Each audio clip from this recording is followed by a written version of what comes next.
অনেক বড় একটা ইলিশ মাছ।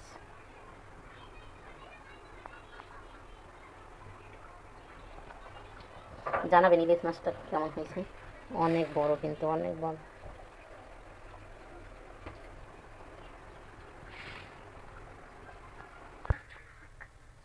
বিসমিল্লাহ বিসমিল্লাহ বিসমিল্লাহ, আল্লাহু আকবার আল্লাহু আকবার। কেটে ফেলছি।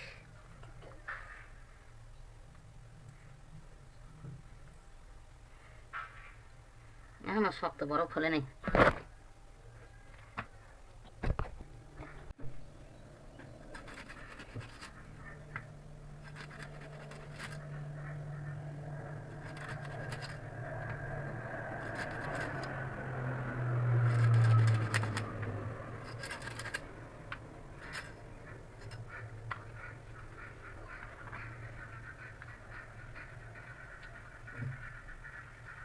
ডিম হয়নি মাছটা।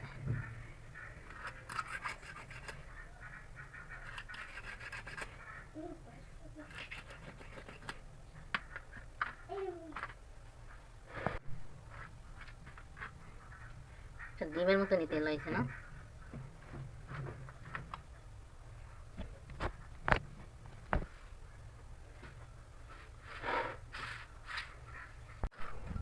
তো অর্ধেক মাছ রেখে দিয়েছি, আর এখন বাকি একটু রান্না করব। কারণ এত বড় মাছ আমাদের মতো মধ্যবিত্তরা খেতে পারবে না। তো রেখে দিলাম। মাছের তেলটাই মাশাআল্লাহ, দেখেন কত বড় হয়েছে মাছের তেলটা। এটা কিন্তু ডিম না, মাছের তেল, অনেক বড় হয়েছে। ইলিশ মাছের অনেকে আছেন এটা খান না, এটা ফালাই দেন। এটা কিন্তু খেতে অনেক মজা, কিন্তু নিতে পারেন না দেখে অনেকে বলে তিতা লাগে। তো এখানে একটা সবুজ অংশ আছে, এটা ফালাই দিতে হয়। আর এই যে পেটের মধ্যে এটা মানে ফাটতে হয়, কারণ এগুলোর মধ্যে দেখছেন কত ময়লা। তারপর আরও একটা আছে, এগুলো যদি মানে ফাড়া দিয়ে ময়লা ফালাই দেওয়া হয় তাহলে কিন্তু খেতে রান্না করলে অনেক মজা। তো এটা কিন্তু আমার হাজব্যান্ডের অনেক পছন্দ। এই দেখেন এটার মধ্যে দেখেন ময়লা আছে। এই যে পরিষ্কার করতে না জানলে খেতেও ভালো লাগে না, আর পরিষ্কার করতে জানলে সব কিছুই মজা। দেখেছেন? এই যে আমি এটা পুরোটা ফেলে ফেলছি।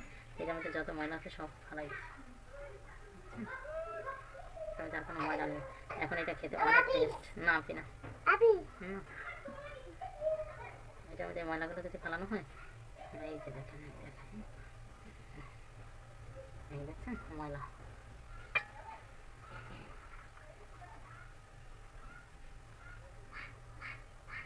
এই যে দেখেন এটা বড়ি আছে, এই যে ময়লা। পুরো ভালো করে পরিষ্কার করে নিতে পারলে খেতে দারুণ মজা। ইলিশ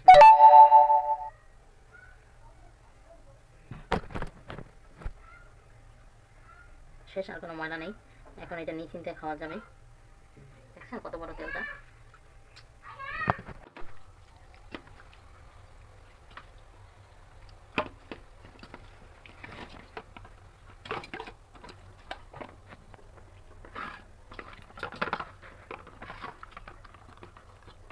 মাছের মাথাটা অর্ধেক কেটে দিতে, কারণ অনেক বড়, ভিতরে ঢুকবে না ময় মশলা।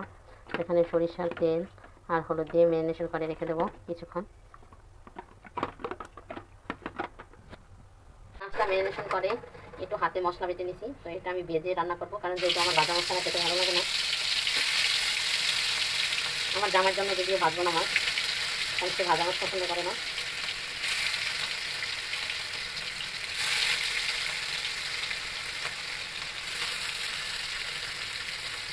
এই যে তার মাছটা এক পিস, আর একটা মাছ রেখে দিচ্ছি, তারটা ভাজবো না।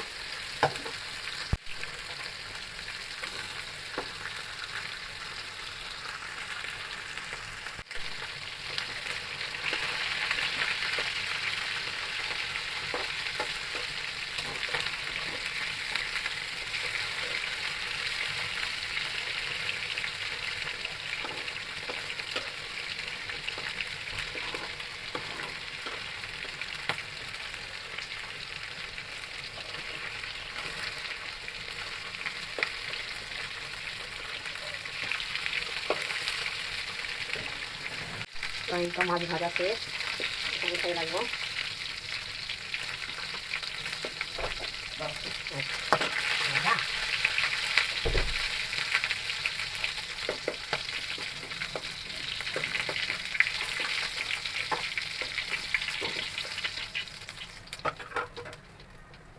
তো এই তো কড়াইটা বসিয়ে দিছি। তো একটু সরিষার তেল দেবো আগে। তারপরে ভাজা মাছের তেলটাও দিয়ে দেবো, এটা ভাজা কুচিলা মাছের এই তেলটাও দিয়ে দেবো। এই তো পেঁয়াজ বাটা দিয়ে দেবো, এটা সম্পূর্ণ পেঁয়াজ আর জিরা বাটা।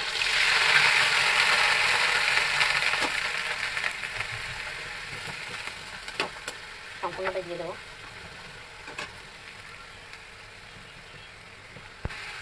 দিয়ে দেবো সামান্য লবণ। তো এখন দিয়ে দেবো তো মরিচের গুঁড়ো, পানি দিয়ে দিয়ে মশলাটা পুরো যাবে। তারপর দিয়ে দেবো হলুদের গুঁড়ো। কোথায় বাবা? এই তো মশলাটা কষানো শেষ। এখন যে মাছগুলো ভাজি নিয়ে এগুলো দিয়ে দিই।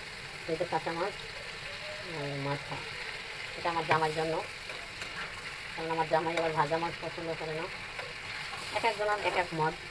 এই যে আমরা ভেজে নিচ্ছি আর তার জন্য কাঁচা মাছ। তো এখন এগুলো দিয়ে একটু কষিয়ে নেব।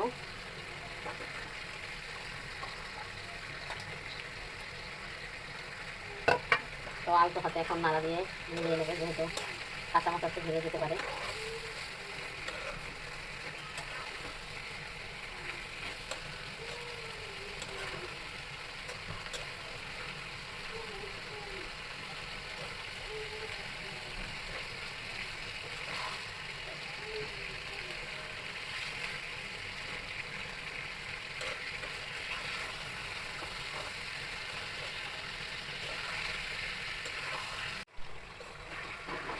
তো এখন জলের পানিটা অ্যাড করে দেবো।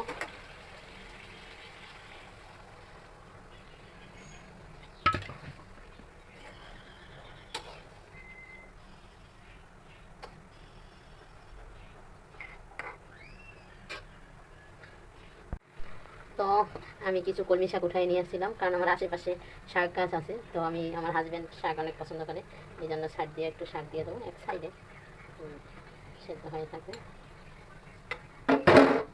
আর দিয়ে দেবো সেই তেলটা, এই যে তেলটা এক সাইডে দিয়ে দিই।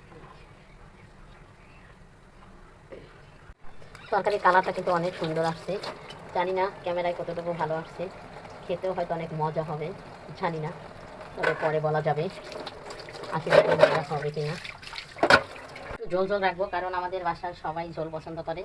তো কিছুক্ষণ পরে আপনাদের ফাইনাল রূপ দেখাচ্ছি। আর একটু ঝোল কমুক চুলার উপরে বসে। এই দেখেন ফাইনাল লুক। মাশাআল্লাহ মাশাআল্লাহ বলতে কেউ ভুলবেন না।